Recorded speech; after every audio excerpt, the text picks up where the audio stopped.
Hello, welcome to Becoming Lead-Free or Lead-Safe, an owner's guide to the lead-based paint exemption requirements and application process offered through HPD's Office of Enforcement and Neighborhood Services. Today's webinar is going to cover basics of HPD's lead exemption process, so let's get started.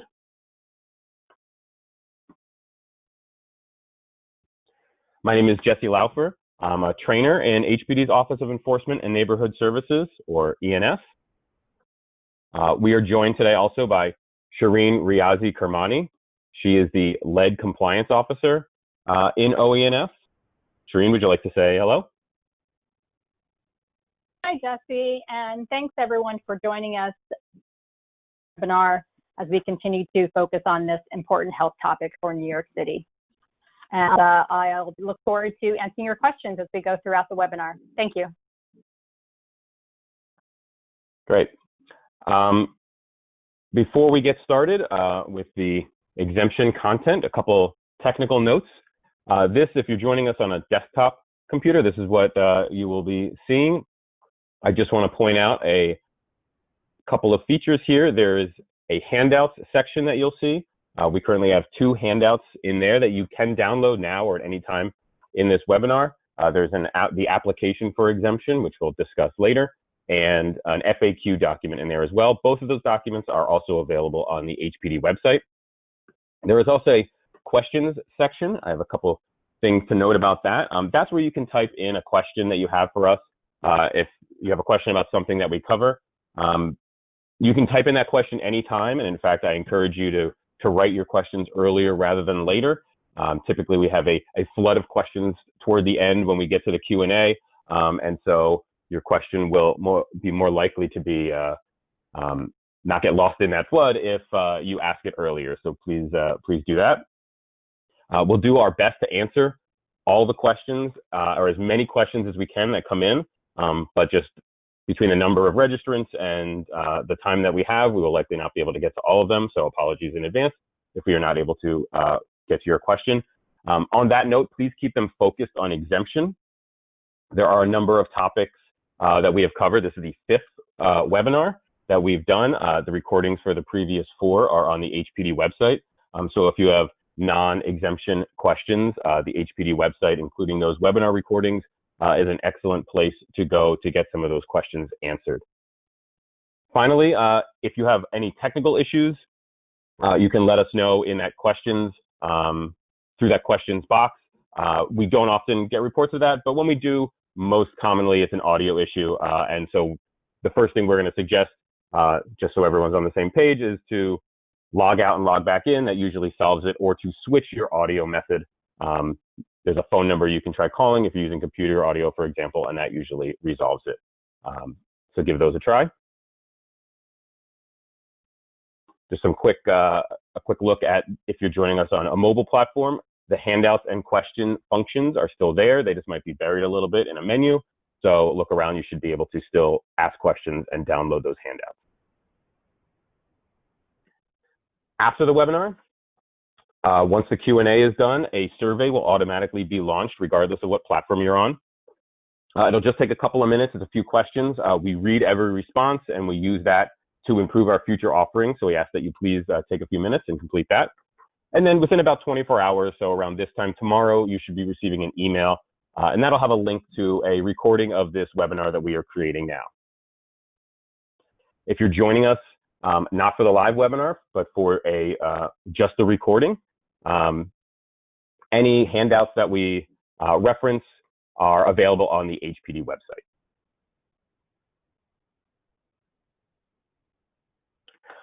And finally, a quick disclaimer that this presentation is for informational purposes only. It does not constitute legal advice, and it's not a complete statement of building owners' responsibilities relating to lead-based paint or any other topic. Also note that our target audience is building owners, so this information certainly can be useful for tenants or advocates or anyone else involved in New York City housing. But we are assuming a little bit of knowledge coming in, namely having watched those previous webinars that we've offered. And so there are some topics which we may not delve into because they've been covered previously. Also, this presentation is a general guide to the exemption requirements and the exemption application. But as we'll discuss later, the application for exemption has detailed instructions that should really be a primary document for you to read and understand. So make sure that that's what you're using as you apply for or learn about exemption primarily. This is there to add to that.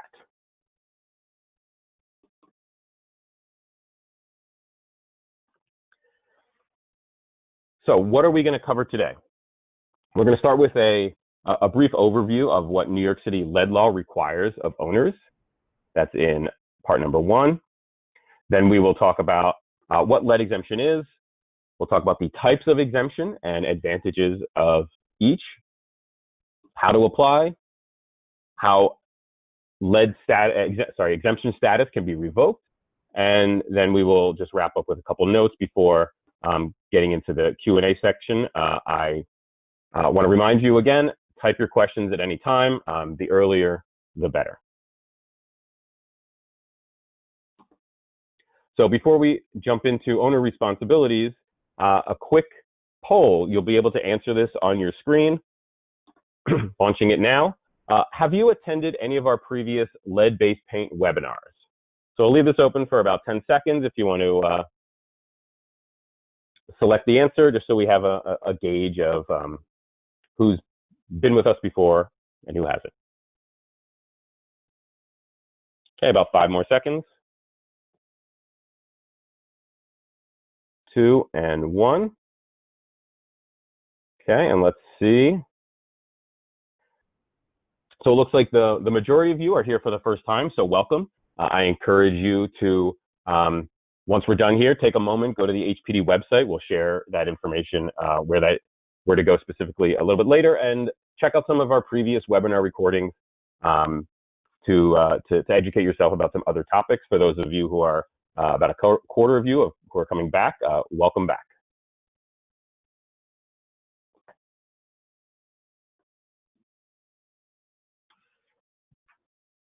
So this first section is just what are owners' responsibilities generally under New York City's lead law. To give a little background, you see there's 2 laws mentioned here, Local Law 1 and Local Law 31. City Council passes local laws, and then the local laws amend the administrative code of the City of New York. Local Law 1 of 2004, it still forms the basis of New York City's lead regulations. It has since been amended by subsequent local laws, including Local Law 31, that we'll talk about shortly. So when we refer to Local Law 1, just know that we're referring more generally to Local Law 1 of 2004 and its amendments, so the current incarnation of that Local Law 1 of 2004.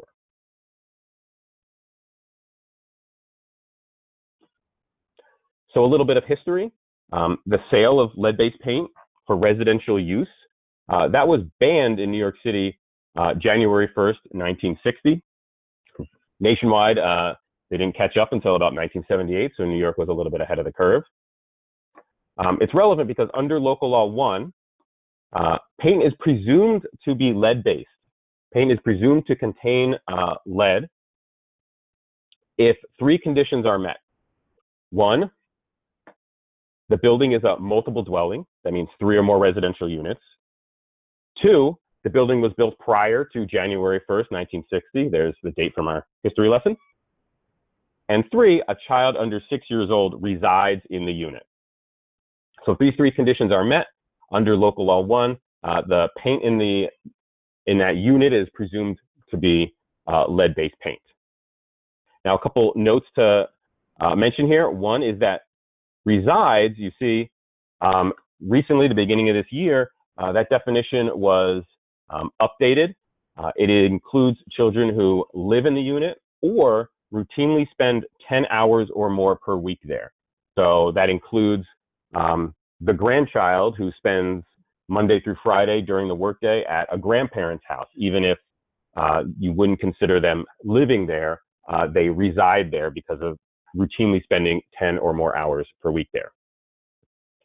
Also, just to note that Local Law 1 is a New York City specific law. It layers on top of federal requirements. So what we're talking here, again, is focused on New York City and its requirements. We'll mention a little bit later how some of this may affect some of the obligations under federal lead requirements, lead-based paint requirements. But just keep that in mind when we're talking about exemption throughout this presentation.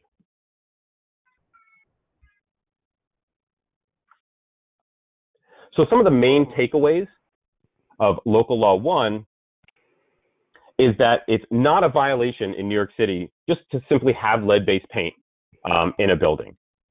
Local Law 1 focuses mostly on lead-based paint hazards. So lead-based paint, it doesn't pose an immediate danger as long as it remains covered. It's under layers of non-lead paint. What happens when it becomes a problem is when you have hazards. Those are any condition that has the potential for exposure to lead. So peeling paint, flaking paint, friction surfaces like a window, moving up and down, creating dust, paint dust. That could be lead contaminated paint dust. That's really what the law focuses on. So there's these two major concerns, as noted here. As I said, the deteriorated paint or paint on those high risk surfaces, friction surfaces, impact surfaces. And then the law also is concerned with the presence of a child under 6 years old.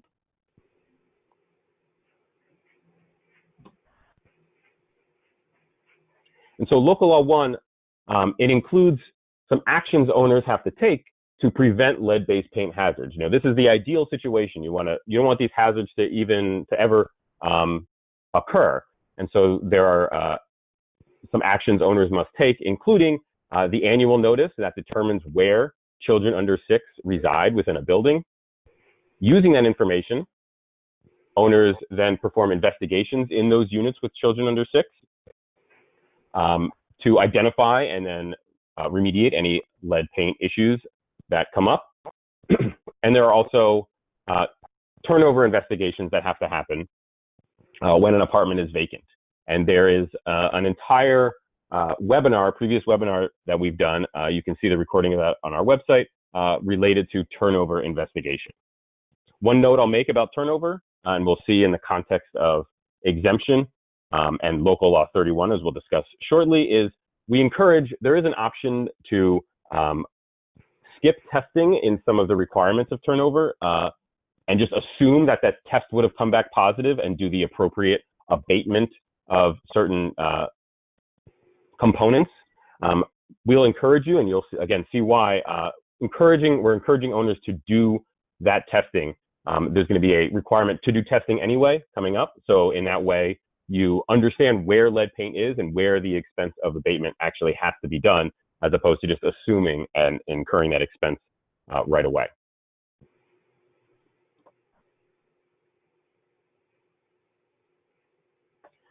So if preventing all lead-based paint hazards doesn't quite go to plan, if lead-based paint hazards are identified, there are certain actions owners must take under Local Law 1 to correct them. Anytime a lead-based paint hazard is identified, it has to be remediated. That is during that annual investigation. Turnover, in response to a tenant complaint or an HPD violation, it has to be dealt with properly. What does properly mean? Well, an EPA certified contractor has to be used. They follow safe work practices so that in the process of repairing, disturbing any paint, a larger hazard is not created in the unit with contaminated dust being distributed throughout. So keep that in mind, and that's not just for lead paint hazards, but also other repairs and renovations that are going to disturb lead-based paint more than 2 square feet are required to use these EPA certified contractors who are going to use safe work practices. There is a entire webinar dedicated to this topic, so that is also available on our website.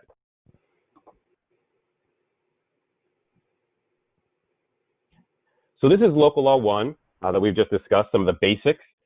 Now let's turn to one of those amendments of Local Law 1, Local Law 31 of 2020, which sets forth the requirement that all units are going to have to be excuse me, tested for lead-based paint. I'll note this is a requirement just for testing, not for removal of lead-based paint. But all the units are going to have to be tested. And that's going to inform some of our discussion later on, because testing forms the basis of any application for exemption. That's the first thing that has to be done, is testing to know where lead-based paint is in a unit. Owners have 5 years to do this testing in their units. That starts this August 2020. One note, it says owners have 5 years to do the testing. That should maybe be worded as owners have 5 years to have the testing performed, because the testing has to be done by EPA certified inspectors, lead inspectors, or risk assessors. So just so you know, it can't be done with a test that you buy at a hardware store. This has to be a quantitative analysis using the sophisticated equipment that EPA certified contractors are trained on. One final note about this is that if a child under 6 comes to reside in a unit during that effective period of Local Law 31, the testing must be done within a year of that move-in date, or if we're toward the end of that window, by the August 2025 deadline, whichever is sooner. And keep an eye out for some, HPD will be releasing guidance about this 5-year testing requirement. So be on the lookout for bulletins and additional outreach.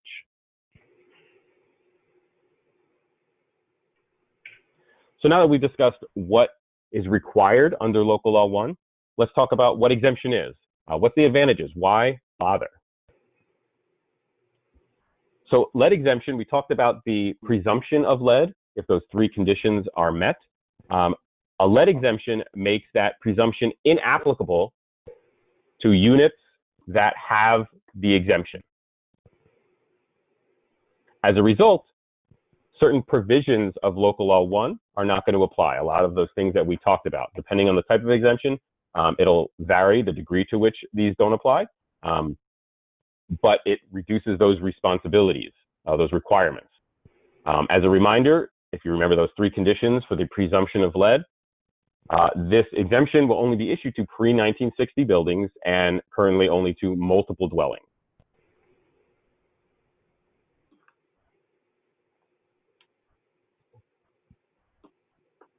So what distinguishes an exempt unit? Well, it has undergone extensive testing for lead-based paint to show that either all surfaces and components are free from lead-based paint.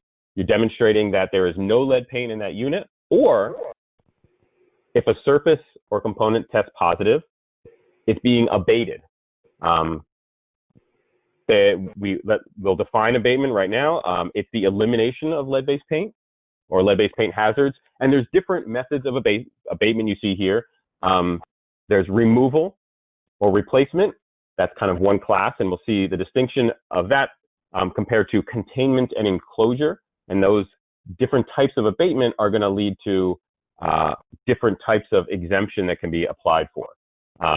But this category of exempt unit, you had positive lead-based paint, and it's being abated. It's being made safe by either removal or it's being covered and made safe otherwise.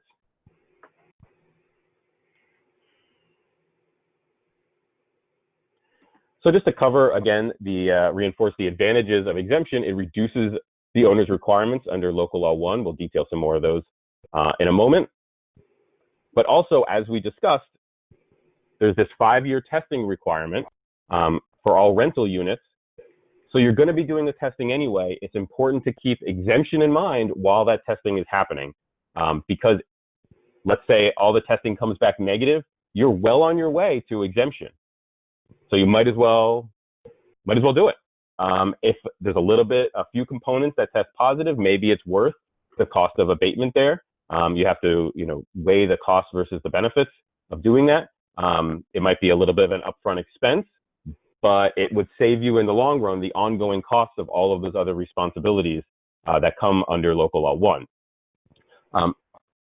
So keep this in mind as this testing requirement goes into effect. It's important to view it in the context of exemption, because they have very similar parts to them, especially the testing part.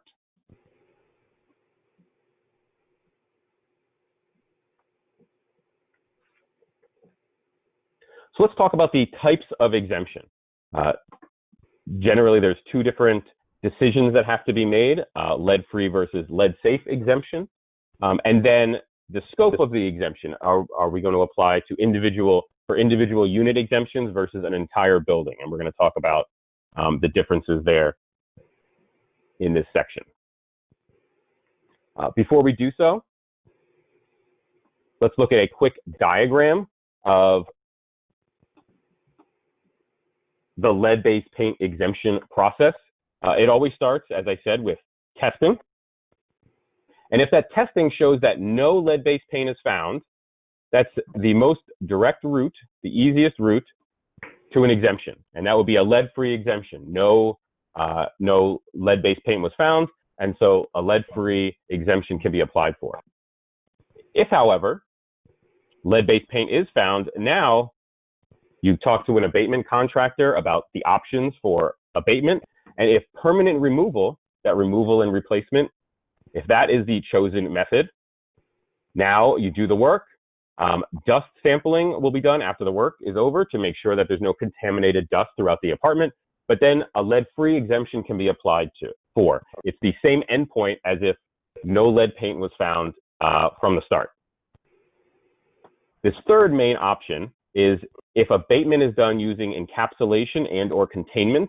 Once the work is done, the same dust sampling must be done to make sure there's no contamination in the apartment. But then because there is still lead paint in the unit, it's just covered now, but it's still there, it's a separate lead-safe exemption that can be applied for. So keep this general framework in mind, and we'll get into a little more detail now about these different types.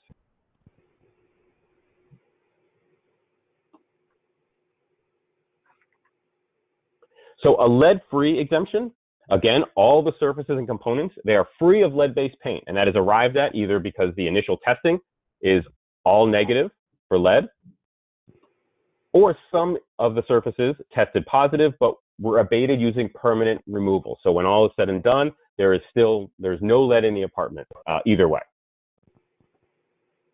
Lead-safe exemption, on the other hand, it tests surfaces and they are abated using different methods, which means that lead-based paint is still present in the unit. Those two methods are containment, in which the lead-based paint surface is covered and sealed with a durable material, under a durable material. And there's also encapsulation.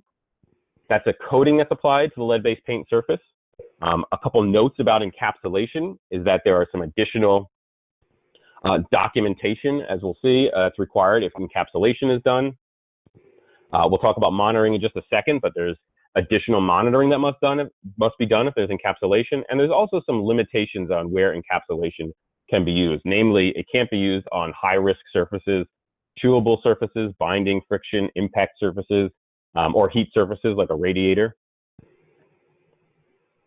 With those additional requirements, or on the note of additional requirements for the lead-safe exemption, also know that if that is the exemption that is granted, lead-safe exemption, there's going to be a monitoring plan that needs to be followed, again, because lead is still in the unit. So there's going to be monitoring and record keeping. Just to give you an idea, the minimum requirements that HPD has for a monitoring plan includes an annual inspection of those lead-safe surfaces, so the surfaces that are contained or encapsulated. The owner has to do that. Every 2 years, an EPA certified risk assessor has to come in and have a look. There's the 10 years worth of record keeping of all of those monitoring activities. So keep that in mind. We talked about some of the benefits of exemption are to get rid of some of these monitoring, some of these record keeping and inspection requirements. Certainly, lead-safe exemption reduces that, but it doesn't fully eliminate it, like a lead-free exemption would. One other note about monitoring, that has to be done regardless of whether or not a child under 6 resides in the unit. So if an owner wants to keep that exemption active, they have to keep the monitoring plan active, regardless of who is living in the unit. And one final note is that as part of the lead-safe abatement process, the abatement firm will be giving suggestions on how to develop that monitoring plan. And if any of those are are more stringent than HPD's minimum requirements, those stricter, more stringent requirements will be the ones that must be followed.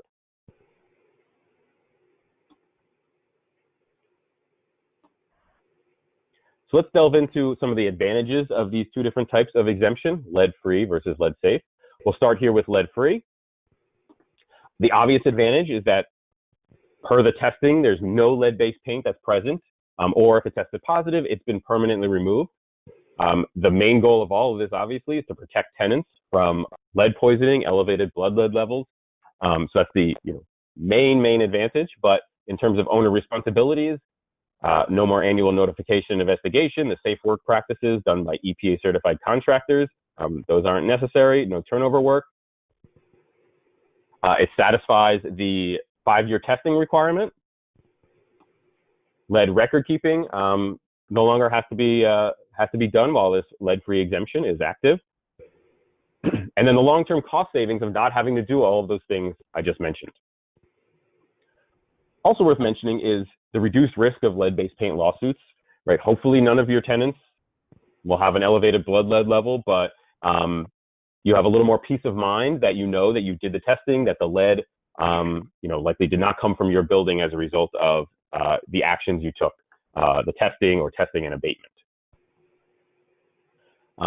A couple notes here is that even if you have exemption, so this applies for any exemption that's been granted, HPD is still going to inspect for lead as they would in any other unit. If a complaint comes in and it's established that a child under 6 resides in that unit, remember resides as lives or spends 10 or more hours per week routinely. If that's established, HPD is going to look for lead-based paint hazards. But if the testing was done properly, the abatement was done properly, there's no lead in the unit, there will be no lead to be found and therefore no lead violations. But HPD is still going to come and do that same inspection. Also, as I mentioned previously, this exemption only applies to New York City level laws, near the local laws, the local jurisdiction. But lead-free exemption essentially satisfies federal requirements, so EPA and HUD. So just keep that in mind. There is no exemption at the federal level. EPA, the Environmental Protection Agency, or HUD, Housing and Urban Development. But what they're really looking for, if they, come asking, is documentation or demonstration of negative test results. And this application requires that as well. So if you're granted lead-free exemption, the paperwork you used to get there will essentially satisfy those federal requirements. So it's something to keep in mind. A couple drawbacks to mention. Lead-free exemption is just really the expense. There's a cost of testing that has to be done. But remember, over the next 5 years, starting in August, that cost is going to have to be incurred anyway. So it's a good time to think about exemption. And then obviously the cost of abatement to get to that lead-free status if any testing comes back positive.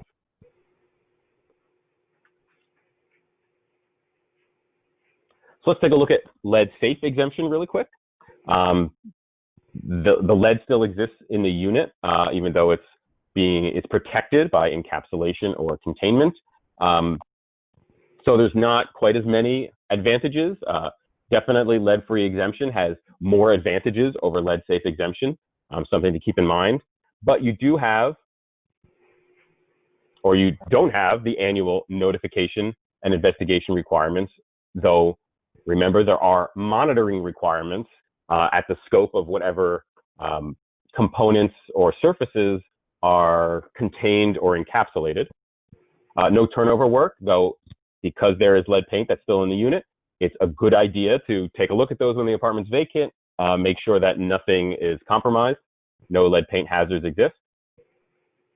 A lead-safe exemption would also satisfy the 5-year testing requirement, and it reduces the record-keeping requirements, though there's still record-keeping surrounding the monitoring plan.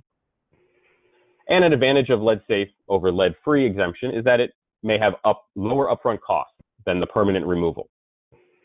And some owners may opt to take a staggered approach maybe apply for lead safe exemption now or soon with the intention of applying for lead free, doing the work necessary, and applying for lead free exemption later on. There also might be some cases where lead free exemption might be unfeasible.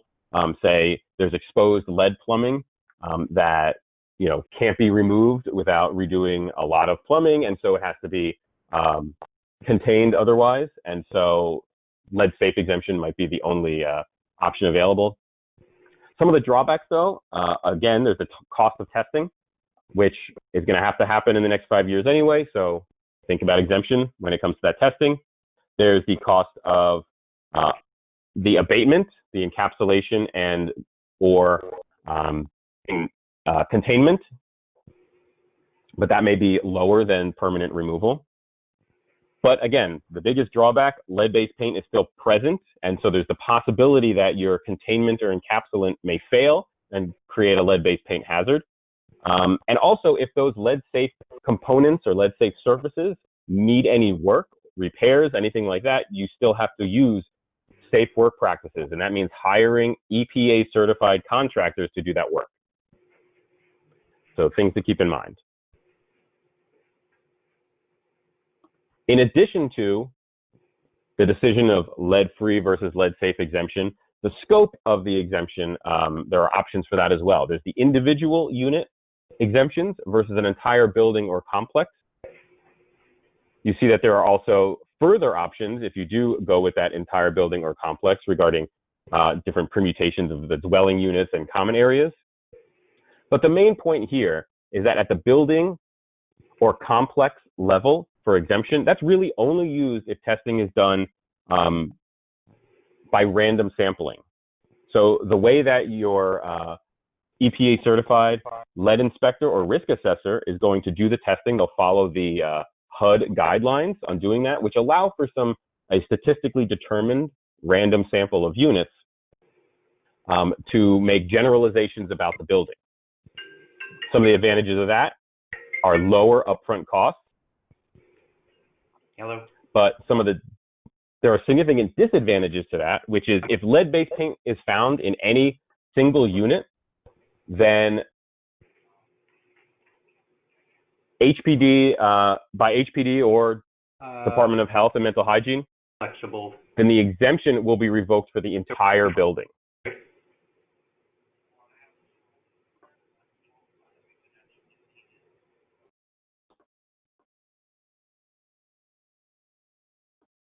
If that happens, again, it's a single unit that is going to make an exemption for an entire complex or an entire building. That'll all be revoked, all because of an issue in one unit. That isn't the case if each unit is tested, so you're not doing random sampling. Each unit is going to be tested independently. You're not assuming anything about any of the units because they're all being tested, and then individual unit applications and individual exemptions can be granted. And so if one unit loses an exemption for whatever reason, all the other units are independent of that unit, because each unit has an exemption by itself. Another obvious disadvantage is, even though the random sampling will make it most likely that the untested units will have the same results as the tested units, there is a chance that there is lead-based paint present in a unit that wasn't sampled. If you're sampling every unit, you're going to detect that, whereas if you're doing random sampling, you won't. One other note about these building and complex level exemptions is, because we're assuming that all the units are the same, the owner is going to have to provide documentation that shows a common construction history, a common maintenance history, and a common painting history for all of the units in order to make that initial assumption that all the units have that common history, and therefore results in these units that are tested can apply to the units that weren't tested. So that's going to be some extra documentation that the owner is going to need to provide.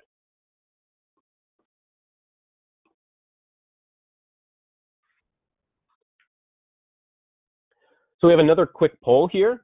Again, you can answer this as you would, as you did before. Let me launch it right now. So just to make sure everyone's still on the same page, still following along, which type of exemption will be granted if all the lead-based paint is permanently removed from an apartment? Is it going to be turnover exemption, lead-safe exemption, or lead-free exemption?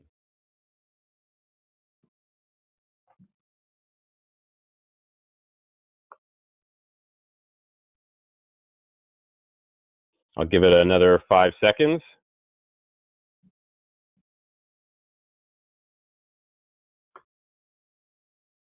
And 2 and 1. All right, let me close this here. Let's see, I'll share the results. Let's see how we did. And the vast majority of us got selected correctly, the lead-free exemption. Yes, paint is either, lead-based paint either wasn't there to begin with or was permanently removed. Turnover exemption, just to cover the others, is not a thing. That doesn't exist. And lead-safe exemption, lead-based paint is still present in the unit. It is just being covered, protected, but it's still present, which means that that protection could fail at some point, causing a lead hazard. So things to keep in mind when you're deciding about your exemption options.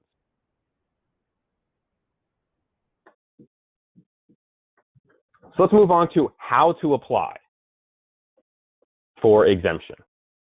Before you do so, make sure that your building is validly registered. That's really a requirement for anything that happens, any interaction that you may have with HPD. So make sure your building is registered. You can go to the homepage of HPD's website and scroll down a little bit. There's a link about building registration. And also you have to resolve any open lead violations. So 617, that's a violation where HPD's lead unit found lead paint in the unit and issued this violation. That has to be resolved before an exemption will be granted. And a 618 violation is HPD audited and requested lead-based paint documentation, and that wasn't provided. So that would have to be also resolved. So the main point of all of this, the application for exemption, very important. Read the instructions carefully in that document.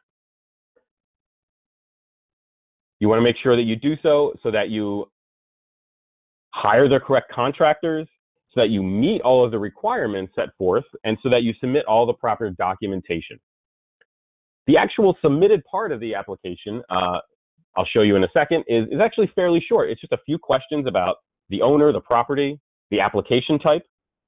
The bulk of your application will be the supporting documents that are there about the testing, abatement if necessary, and other methods, the monitoring plan. That'll be the bulk of the application. Within the application document that you get, most of it, in addition to that short application that gets submitted, is detailed instructions for owners. Again, this is the part, make sure you read that and understand it. And if you have questions about it, get those questions answered. There's also special instructions in there. There's a few pages of instructions to be given to any contractors you hire, so they understand HPD's expectations and they're getting that information directly from HPD. And then there's also some affidavits that they have to fill out regarding their work. So let's really quick, we can take a look at the application just to show you what it looks like. Again, if it's a little small to read, I apologize. You will be able to you can either download it here or it's downloadable on the website. But I just wanted to show you, there's just a few pages here that is the application that gets submitted to HPD. The rest, again, is mostly the documentation. So you're choosing lead-free versus lead-safe. You're choosing the scope, individual exemption versus a building or complex. There's information about what documentation needs to be submitted. We're going to review that shortly. And then really just a signature and notarization. And that's the application. Again, there's more documentation that's needed. The rest of this file that you get is all instructions and then affidavits from the contractors. So read these instructions. I've said it before and I will say it again. Make sure you understand them. That'll be the easiest way to make sure you don't encounter any hiccups when you're applying. One other note is that the application I just showed you, it's a new application as of last December, 2019.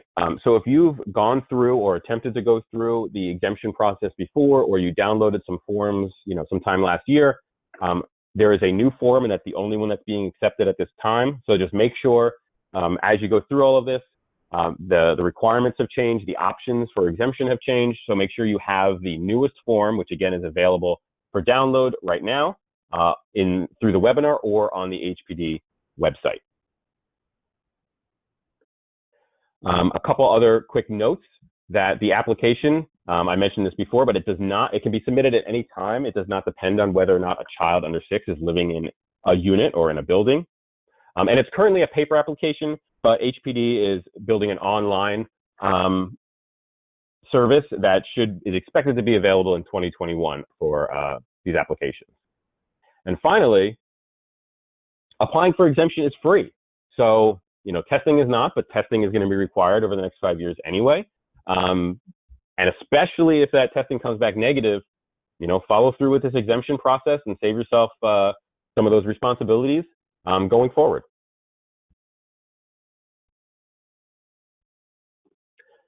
So let's talk about the documentation. Just to quickly show you again, this helps to inform the required documentation when you apply for exemption about our 3 paths to exemption, where no lead-based paint was found, or lead-based paint was found and permanently removed, or lead-based paint was found and left in place with encapsulation or containment over it.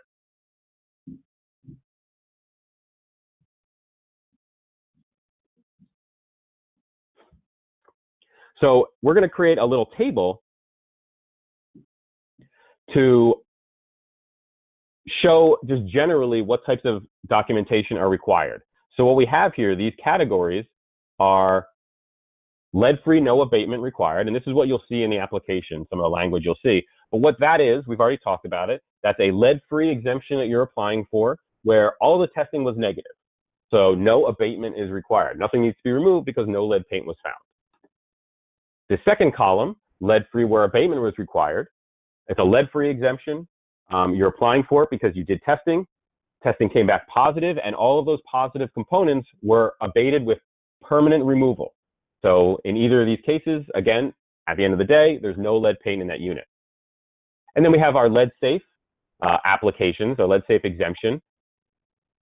If only containment is used, so no encapsulation. I mentioned before that encapsulation has some extra requirements with it. We're going to see that one of those here. So if you're applying for lead-safe and you did not use encapsulation, and then if you're applying for a lead-safe exemption and you did use encapsulation. So let's go through this really quick and just build this table of what's required. So of course, in all cases, an application is required, and so are the testing documents. Only in the lead-free, no abatement required column all the way over to the left it'll be negative results. Everything else will have at least some positive results. And really, that's it. Once, for this leftmost column, once you've shown that everything tested negative, that's all the documentation you need, and then you can apply. For the other ones, some abatement is going to be required. And also, clearance testing, or dust sampling, or dust wipes, those all mean the same thing. That is the testing that's done after work is completed to make sure that there's no lead contamination throughout the apartment. So those documents are going to be required for any of these other exemption applications. And now once that's done, for this other lead-free, when abatement was required, that's it for that type of application. But for lead-safe, we need a little bit more documentation, namely the monitoring plan. You need to submit documentations regarding that. And then finally, if encapsulation is used, documentation around about the encapsulation has to be submitted. All this information, and we're going to delve into this a little bit more over the next couple slides. All this information, though, is also in that application that I just showed you. So download that file, read it, understand it, and that will have all of the necessary steps and information you need. So really quick to go through the next couple slides. This just details a little more about what documentation is needed. So if it's the lead-free, no abatement required type of exemption that you are applying for, this is lead-free and everything came back negative when you did testing, all you need is the application and some testing documents. If you are applying for lead-free exemption and some abatement was required, something came back positive, and you see here some of your positive test results, now you're also requiring abatement and dust sampling paperwork to be submitted to make sure that the lead paint was removed properly. For lead safe exemption, and if you're doing that without encapsulation, you additionally need to include, in addition to all the stuff we just covered, the monitoring plan documentation. And then finally, if you are applying for lead safe exemption and encapsulation was used, the monitoring plan has to include that encapsulation, and then information about the encapsulating process also has to be submitted.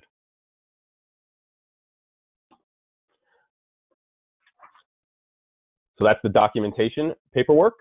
Again, there's more information in the application, so review that. Now we have another poll. Let me launch it right now, just to make sure we're all still on the same page.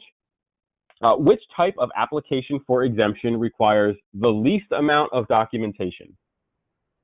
So I'll leave this one open for about 10 seconds. Let me know that this is making sense to you. Which type of application requires the least amount of documentation? Okay, we'll give it another 5 seconds.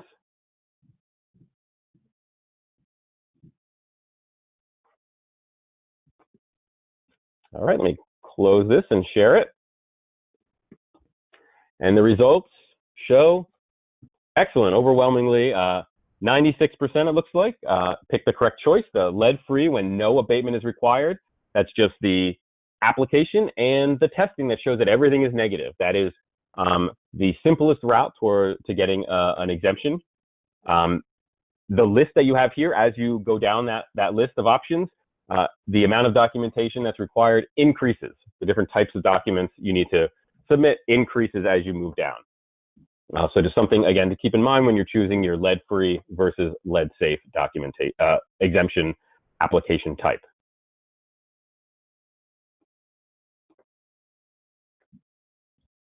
All right, moving on into this next section about revoking lead exemptions. Nobody wants to hear this, but it's something to be aware of, that HPD's exemption status is not permanent. And we repeat that, HPD's exemption status is not permanent. It can be revoked in a number of ways. One, I mentioned before that HPD inspectors will still they're still going to look for lead paint under certain criteria if they're responding to a complaint and there's a child under 6. And if they happen to find it, it is especially relevant if it's a lead safe exemption because there's still lead paint in that unit, even after the testing and abatement. And if any of that encapsulation or containment fails and they test for lead paint, they're going to issue a violation for lead paint, and that's going to revoke the exemption status. This could also be from an order to abate from Department of Health and Mental Hygiene. So really, if any lead paint is found anywhere in the unit, the exemption will be revoked. As I mentioned, if containment or encapsulant fails, if you have a lead safe exemption, and also for a lead safe exemption, if monitoring records are not being maintained, just the record or lack of records would lead to the exemption being revoked. And we're going to talk about this on the next slide, changes to the threshold of what defines lead-based paint. It's worth reinforcing here that if there's a building-wide or complex-wide exemption, that means that you did random sampling, you didn't test every single unit. If any piece of that gets revoked, the whole thing will be revoked. So when you're thinking about the cost-benefit analysis of testing all the units versus the risk of losing the entire exemption, this is something to keep in mind. And we encourage the testing of every unit and the individual exemptions so that in case, a problem arises, it is contained to a single unit as opposed to affecting a whole building. Keep in mind that if exemption is revoked, that building is immediately subject to all the requirements that we've discussed under Local Law 1. So keep that in mind. And now that fourth point about the lead-based paint threshold changing, let's talk about that for a second. So currently, lead paint is defined as 1 milligram of lead per square centimeter or greater. That's the current threshold that's used to define something as lead-based paint versus not lead-based paint. A recent law has changed it to 0.5 milligrams of lead per square centimeter. That's half a milligram, so it's dropped that threshold in half. Actually, so the law passed, and that's there. What we're waiting for, what the city is waiting for, is the technology to test at that level. So the law is passed, and it is awaiting approval from HUD at the federal level, approval of an XRF analyzer that can do testing at that level. Once that happens, this new threshold will go into effect. Know that before that happens, or when that happens, HPD will issue guidance about it, both with regard to exemption and the broader topics of lead-based paint. But currently, there is no timeline that the city is aware of regarding the production of and approval of this new class of XRF analyzer that can test at that level. So once it happens, these changes will occur. But again, we don't have a timeline for that.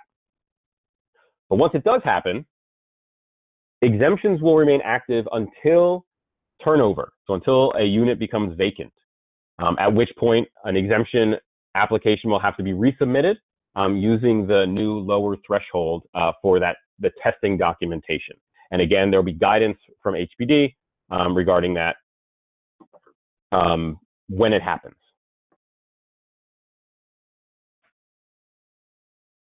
So a couple final notes. The application and the FAQ document, again, it's available for download here, but it can be found on our website, nyc.gov/lead-based-paint. I emphasize the dashes or the hyphens because if you leave them out, it brings you to a Department of Health website, so make sure you copy that exactly. On that page, you'll find a section for owner responsibilities, and under that is exemption, and in there you'll find these documents. And that's also, again, where you'll find the current version, the new version as of this year of the application for exemption. So make sure you're using the most recent documents. I'll also note that further down this list, not pictured here, but there is a subsection about education. And in there, you'll find the recordings of our previous webinars. So that's somewhere to go for other topics, information on other topics related to lead-based paint. A quick note, this is a slide from our record-keeping webinar that we previously had. So I'll just briefly mention it here that if you're not in compliance with your record-keeping, there's a 10-year requirement. There are steps you can take to get into compliance or at least work in that direction. Violations may be issued if records are requested and not provided. But there are steps to take to, again, get back toward compliance, and see the record-keeping webinar for more information on that. But in the context of exemption, until a unit tests negative throughout, and then exemption is granted, and that would be a lead-free exemption, there is still always going to be record-keeping requirements under the New York City's lead laws. So until that lead-free exemption is granted, there's going to be record-keeping requirements. So keep that in mind. If you don't have any exemption, those requirements for record-keeping can be pretty extensive. So please, if you haven't already, watch the record-keeping webinar for more information. There is other information about non-exemption topics. You saw some of those others potentially on that previous slide. There's a lot of more information on the New York City's lead-based or HPD's lead-based paint website. Again, here's the URL. You can also find building-specific information using HPD Online. That's available from the homepage of HPD's website. Just click on the Find Building Data link that's there, and you put in the address, and you can see information about lead violations you may have, other non-lead violations, additional information. And make sure your property registration includes an email address. That'll allow you to most easily receive any news or guidance that HPD is issuing on lead-based paint. Likely many of you already did that and you got links to register for this webinar. But make sure that you have an email address and it's working, and that'll be the easiest way to get future information. And for individual questions that you have about issues in your buildings, you can contact Code Enforcement's lead-based paint unit, and here is the information down here at the bottom. And finally, before we get into our Q&A, we'll be offering a sixth webinar on clearing lead-based paint violations. So just keep an eye on our website for dates or the date of that. And then a final reminder to please take the survey at the end of our Q&A. That will, we read all the feedback, and it helps us to improve future offerings that we have. So now we're going to get into our question and answer. I will welcome back Shireen, if you are still with us. Hey, Jesse. Yes, I am still here. Hello. We have been getting a lot of questions. All Are you right. able to hear me? Great. Yep. So yes, we've been getting a lot of questions. I am going to try and keep it focused on the topic of exemption. We are getting some questions off topic, or a lot of folks asking questions about local law 31, which is the requirement to test. And we will have more guidance coming out about that requirement in forthcoming communication. So I'm going to focus on the exemption questions as much as we can. If we have more time, I might be able to go back and deal with some of those additional questions. But what usually happens is we get hit with a lot of questions right now. So we're going to try and go through these and answer as many as possible as well as we can. Some of these are very specific to certain situations, so it can be difficult to provide a complete answer, but we'll do our best. So one here, not specifically on exemption, but just in general that I wanted to address from Karen about the three conditions. Do all three conditions need to be met to have the presumption of lead-based paint? And this was at the very beginning of the presentation where Jesse mentioned that under Local Law 1 of 2004 and its amendments, there is the presumption of lead-based paint if the building, a multiple dwelling building, in other words, 3 or more units, was built prior to 1960. So that is the second factor. And there is a child under the age of 6. That establishes, yes, that establishes the presumption of lead. But Karen, I just wanted to make sure to more broadly maybe address your question is that there are other requirements under Local Law 1 that expand beyond this. For example, the annual notice is for you to be able to determine whether or not there is a child under the age of 6. So the annual notice needs to go out to all pre-1960 multiple dwellings under Local Law 1.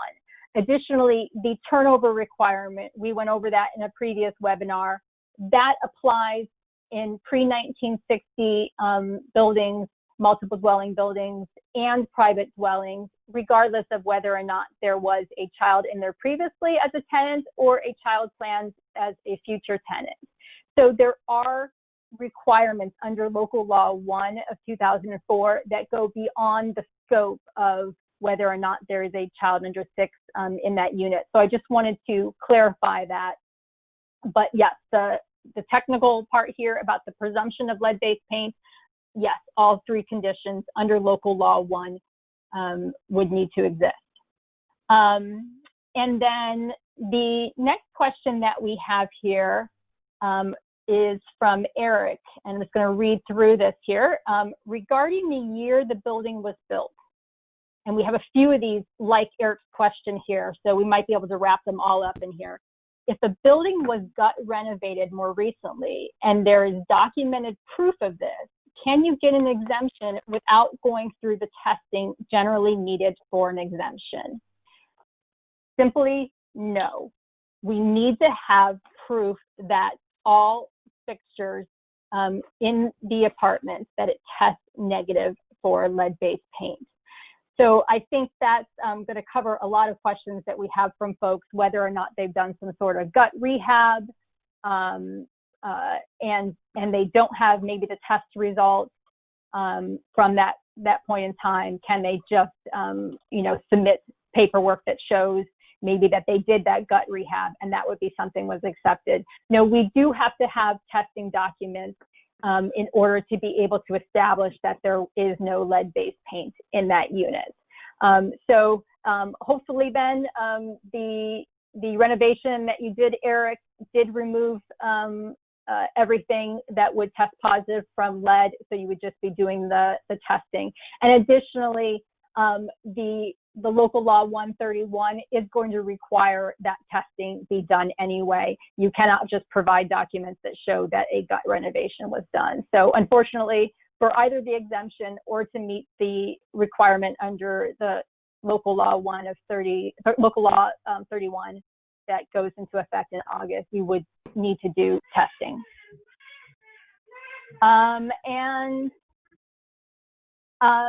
This question from Allison is basically the same, asking about if all the windows or frame has been replaced in less than 25 years, does that count for anything? Of course it does. You've updated the building. It does count for that, but as far as how it would apply to either the exemption requirements or the local law 131 testing requirements, you do need to test. So just want to make sure that everyone understands that testing has to be done by a certified risk assessor or certified inspector, EPA certified. So hopefully that answers your question there, Allison. I have a question here. Sure. From Robert. How do we find an EPA certified tester that knows the exemption process? And there are a couple other questions, Kevin, about finding EPA certified contractors. So I would point you to, well, the EPA website, and there's more information in our Safe Work Practices webinar that you can see in there, and that describes the different types of EPA certified contractors and where to find them. Regarding what they know about the exemption process, so EPA certification is a federal certification, and exemption is a New York City specific process. And that is why, as part of the application file, the application packet that you get, there are instructions both for the owner, but also for the owner to provide to the contractor so they understand some of the specifics about the exemption process. So certainly if you find a local contractor, they may be familiar with it, but it will be very important to make sure that they get those instructions so they can understand what the city is looking for with regard to the exemption work, and then they can help to explain it to you in the framework of their knowledge of performing safe work practices as they abate lead-based paint. That's great information, Jesse, and those are good questions from the audience here. And yes, that contractor portion of the instructions, I would encourage owners to read through that as well so you understand what's being asked of your contractor. But the standards that are outlined in those instructions are primarily what is set in place for testing as required by the U.S. Department of Housing and Urban Development, but we just make sure that they, provide us the documentation and that it meets those standards as a part of the exemption application. So it's usually not that it's more than what would be required if they were performing this type of testing, but there's just we're going to really go through that paperwork and making sure that they have provided us everything that is required, that they have followed the guidelines for testing, and that there's the additional affidavits that come with the exemption application as well that would need to be included. So, but yes, these are EPA certifications, and the EPA website, as Jesse mentioned, if you go through our Safe Work Practices webinar and some other additional Safe Work Practices bulletins that we put out, there is information and links to the EPA website so you can find the certified contractors. And so we have a question here from Mamadou asking, what is required if lead paint is intact but not deteriorated and not covered by non-lead paint, even if a child resides in the unit? I'm not clear on that question, but I'm going to try and answer it what I think here. So under local law 1, under any local lead law, there is no requirement that you would have to abate or you would have to apply for this exemption, except for if you are issued a violation or specific components required at turnover. So in general, if it is pre-1960 and a child resides in the unit and you are doing your annual notice, your annual investigation, and making sure that the lead-based paint is not deteriorated, then you are doing what you are supposed to be doing. But this testing requirement that we did mention, that is a requirement regardless of whether or not a child resides in the unit and regardless of the condition of the paint. So I hope that helped answer the question there, that in general, as long as you are keeping paint intact, that is really what we are focused on, but you do have this additional requirement with Local Law 31 that will require testing. And as we've gone over here, if it's going to require testing and you have the opportunity then to be able to apply for exemption, there's some benefits there for the owner. I'm going to hit on just one question here about testing, asking if can testing be done prior to August 2020. That was asked by Evan, and I would say yes, but Evan, make sure that you are reading the law or future guidance that we are putting out, because we want to make sure that you are using the certified contractors and that they are performing the activity correctly that would be required by Local Law 31, so that you are not wasting your money on that test. You're making sure that it's going to meet the requirements. And then we would encourage that you pay attention to the exemption application and make sure that you are meeting the requirements of that exemption application as well. Because if you're going to go through the testing exercise here and it does come back as negative, or if you do have some positive components and you speak with an abatement contractor and decide that it is a good cost benefit for you to abate and apply for exemption, then you're going to make sure that it meets the requirements of the exemption application as well. So I would say yes, but just pay attention to the requirements and make sure that it's going to meet those, so you aren't testing and have to repeat it. I have a question here. I'm sorry, go ahead. Go ahead. Good.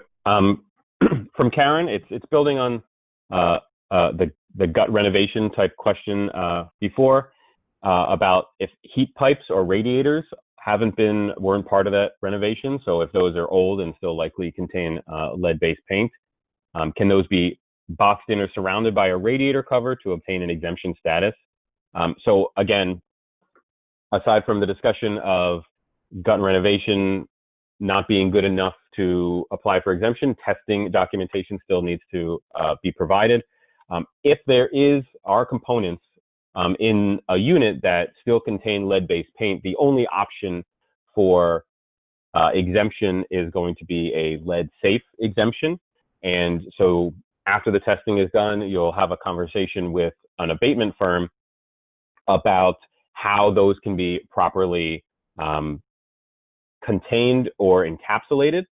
Likely a radiator cover which has holes in it will not be enough, but again, this would be a discussion with an abatement firm for what is going to be allowed to be considered containment and encapsulation, and that will also require a monitoring plan. So because those heating elements are still present that contain lead-based paint, there's going to have to be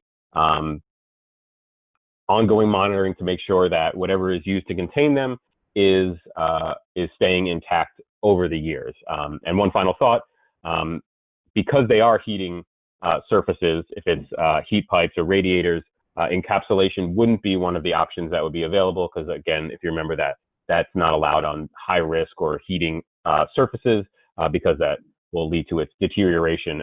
So really only containment would be allowed. So those containment options would have to be discussed with an abatement firm. Yep, that's great, Jesse. Thanks for mentioning that encapsulation could not be used for those heating elements. But in general, this is where you need to have those discussions with your abatement contractor. And if you read through the instructions, the exemption application instructions, we do talk about, you need to have that discussion with your abatement contractor and know what it would cost to remove paint or remove a component and replace it, and think about if the benefit is there for that cost versus if you are going to contain it and maintain the ongoing monitoring that is required. Let's get to some of the next questions here. So Jessica was asking if there needs to be an XRF test to qualify for an exemption. And yes, definitely, you need to. An XRF, I just want to make sure that we're not leaving that undefined for folks. An XRF stands for X-ray fluorescent, and this describes the type of machine that is primarily used by a lead inspector or a lead risk assessor for the testing process. And it's basically looks like a gun style machine that is put up to the paint surface and is able to measure the amount of lead paint.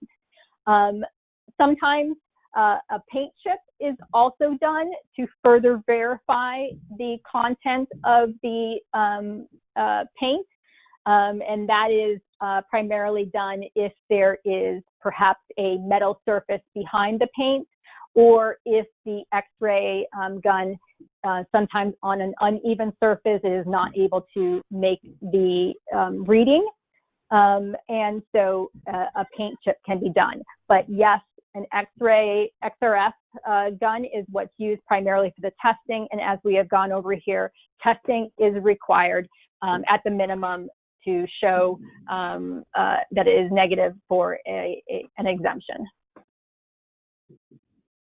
And one question here from Susanna: can a building have some units that are lead-free and some units as lead-safe? And yes, but let's talk a little bit more about that. That is where you would be testing each individual unit. So if you recall, when Jesse was going through and talking about, you can test the units, or you can do specific sampling in order to not test every unit in the building and base this off of a statistic sampling. So in other words, if you did a statistic sampling and it identified that the units that were a part of that sample were free of lead-based paint, then you would be asking for a lead-free exemption for that entire building. So you wouldn't have a difference between units there in the same building if you're using that statistical sampling. But if you're going in there and you've decided that the best approach is, I'm going to test every single unit, I'm going to know, I'm going to meet the requirements of Local Law 31, I'm going to know definitively here if there's lead-based paint in this unit or not in this unit, and I'm going to be able to decide unit by unit what's the best approach for abatement based off of what is found, then yes, what you would be doing is putting in an application for each individual unit, and therefore within the same building, you might have some units that are lead-free and some units that are lead-safe. And then those lead-safe units is where you're going to establish your monitoring plan and submit that along with your application and make sure that you are performing the monitoring where those units are. Another question here is asking, just in general, how disruptive, Evan was asking, how disruptive is it for testing for the tenants? And do they have to remove items from the walls, etc.? And what if tenants deny entry? So a few things to touch on there. With Local Law 31,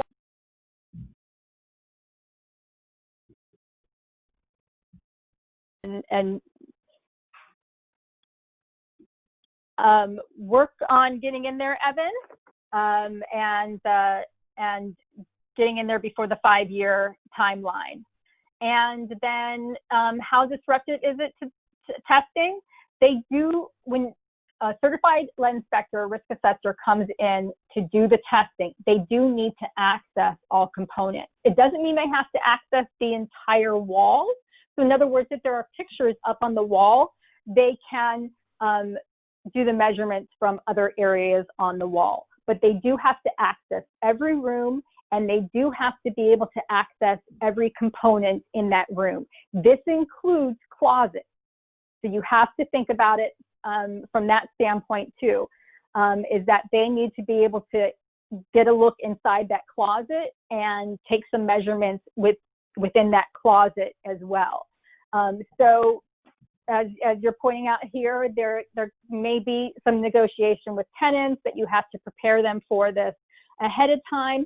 And that's also, when we talked about this, when you're looking at turnover, that's a great opportunity if you have any units that are going to be coming vacant, and you're trying to figure out how you're going to do the testing within the next 5-year period.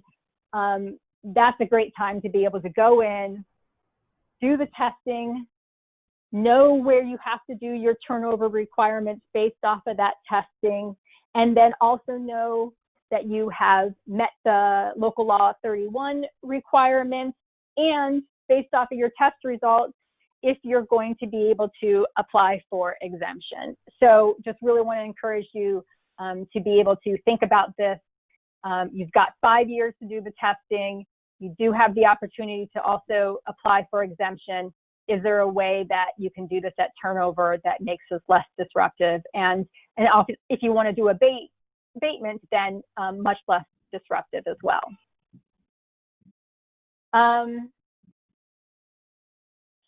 The next question here is getting a little bit specific, but it goes to a topic that I just want to make sure that folks are aware of. Maggie was asking, so she's the owner of a 3-family house, and she, a 3-unit, looks like a 3-unit multifamily, and rents out 1 unit of the house, and that she lives in the same house and has children of the age of 6. Basically, what she's asking, I think, is, you know, does Local Law 1 of 2004 and Local Law 31 of 2020 applicable in her situation? So it does not apply to owner-occupied units. So Local Law 1 of 2004 and Local Law 31 of 2020 does not apply to the owner-occupied units. However, it would apply to the tenant-occupied unit. So if you live in one unit but rent out the others, as Maggie was explaining she did, it would apply to those other units. So you need to be aware of the difference there. It does not apply for owner-occupied, though. So hopefully that helps you, Maggie. Janice has a question. So if any moldings have lead paint, even though they are not high risk, in order to get an exemption, the moldings or the paint must be removed. So an exemption is not about just high risk surfaces. An exemption, you are trying to demonstrate that the unit is not positive for lead-based paint. So if those moldings have lead-based paint, in order to qualify for exemption, they would either need to have that lead-based paint removed or the components, and sometimes it's easier to just replace the molding itself. So yes, even though, as you're saying, that they are not high risk, and if they are in an area that's maybe an impact or friction surface, they may be high risk just in general, but it is based off of the presence of lead-based paint, not whether or not it's deteriorated or high risk. In order to qualify for exemption, you have to show that it is negative, or you have to show anything that was positive you have abated. And then depending on how you've abated it, you're applying for either lead-free or lead-safe. So hopefully that Janice's question, that helps you, Janice, and some other folks understand here. One question here, I think we're going to have a forthcoming webinar to talk about violations, but this one, it's a little bit off topic, but I wanted to circle back on it because there's some things I think we can talk about here. Jeremy mentioned HPD violations presume a violation presence and require that the owner test. My understanding is owners cannot use testing performed previous to a violation date in order to satisfy a violation. In this case, exemption would not prevent HPD violations. So just in general, to try to round out this question, Jeremy and folks on the line, as Jesse had mentioned, having an exemption does not stop HPD or the Department of Health in responding to a tenant complaint if there's a child under 6 in the unit, or in the case of the Department of Health, they would also do an investigation if there was a child in the unit with an elevated blood lead level. So it does not stop HPD from going in. And if HPD is going to go in, or if DOH-MH is going to go in, the Department of Health, we're going to be testing for lead-based paint. So then it's not based off of the presumption. We're going to be testing for lead-based paint. And if we test a component, regardless of whether or not that unit has been previously issued an exemption, if at the time that we are in that unit, a component tests positive, we will be issuing the violation. And as Jesse then also explained, is that is when there would be a revoking of the exemption, because now this is new evidence. We had originally based the exemption off of paperwork that we had reviewed, but now we are in the unit and we have found something that tested positive.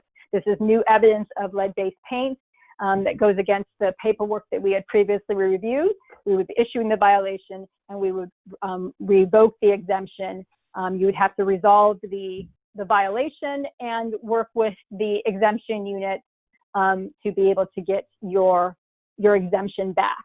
And as Jesse mentioned, this is where you really have to think about whether or not you're going to individually test each unit in order to get your exemption, or if you are going to try and doing the sampling method, because An exemption issued at the building level will be revoked at the building level, even if it is just one unit that caused the problem. So you need to think about that. But that gives you a little bit of background that it's not dealing with the presumption of lead-based paint when we're going in. You're dealing with actual testing that shows us there is lead-based paint in the unit. Going back to monitoring, Kevin has a question about lead-safe exemption. Can the owner perform the required monitoring? There's two different types of monitoring that are required. This goes into, there's a lot of detail in the exemption application on what is required for the monitoring. The owner has to submit the monitoring plan that meets the standards. There is a visual component to the monitoring. For encapsulation, it has to be done a few times sooner, but both encapsulation and containment require visual monitoring annually.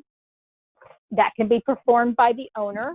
We would encourage you to go and check out, there is a HUD online training that allows owners to learn more about what to look for when they're trying to look for lead hazards. That's something that everyone should be using when they're going in and doing their annual lead investigations required under Local Law 1 anyway. It gives you some instructions on what to look for. But yes, owners can do that visual part of the monitoring. However, monitoring it also includes every 2 years, you would have to hire an EPA certified risk assessor to come in and do a risk assessment. And these monitoring requirements are what HPD adopted. They are guidelines put out by the U.S. Department of Housing and Urban Development. And so when it came to setting up a lead-free and lead-safe exemption statuses, the monitoring requirements were adopted using those HUD guidelines. So yes, part of the monitoring is something that owners can do, but the one that's every 2 years is going to require a certified risk assessor. And I think we're running out of time here. Any other questions that we can have here last, Jesse? Anything you see? I think we maybe have time for one more question. Sure. If you have any yeah, there's ready to go. There's so many. I know. I feel so bad. There's so many for everyone. No, some of these are duplicates. Yeah. I don't think there's one that we can. Oh, I do want to grab one here. Someone had mentioned about electronic notarization. Does HPD, this also came from Jeremy, does HPD allow electronic notarization now that New York State confirmed that electronic notarization is valid? So if you're referring to the notarization for the exemption application, that notarization, everything with the exemption application remains as it must be done on the form. It must be notarized affidavits using the paper affidavit. But Jesse did also mention, I know there was a lot that we went over here, but he did kind of slide in there that we are working on an online exemption portal that should be become available in early 2021. And we are going to be working through what will be acceptable when it comes to notarizations using that electronic platform. So expect some changes there, but we're hoping to make this easier for folks so that we can do this in an online format that walks owners through applying for exemption, because we know it's a lot for everyone to understand. We've put out the instructions, which is something new. It's a lot more detailed instructions than what we had before. And so we're hoping that helps owners. We hope it helps contractors as well perform the requirements for exemption.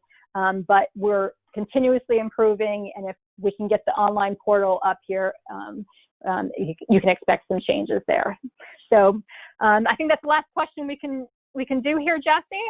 Yep. But it's been great. A lot of questions here. All right, and thank you very much, Shireen, for lending us your expertise. And thank you, everyone, for joining us today. If we didn't get to your question, our apologies, but there's more information on our website. As a reminder, please stay on for just a few seconds, and a brief survey will launch, and we appreciate your contribution there. And everyone have a great day.